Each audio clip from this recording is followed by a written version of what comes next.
चलिए देखिए, ऐसे सवालों को हम लोग बिना कॉपी कलम कैसे बनाएंगे, तो वीडियो को ध्यान से देखिए। √154 plus 3 √154 plus 3 √154 plus dot dot dot infinity, इसका मान बताना है। यहाँ पर देखिए 154 को दो भागों में तोड़ेंगे, दो भाग ऐसा होगा कि दोनों का अंतर 3 आना चाहिए। 11 × 14, अंतर कितना है 3, यहाँ प्लस है, बड़ी संख्या होगा यानी ऑप्शन बी।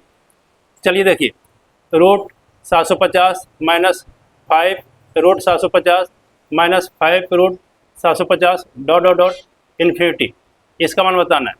चलिए 750 को दो भागों में तोड़िए, दो भाग ऐसा होगा कि दोनों का अंतर जो है 5 आना चाहिए। 25 × 30, चलिए यहाँ पे माइनस है, छोटी संख्या होगा, ऑप्शन बी।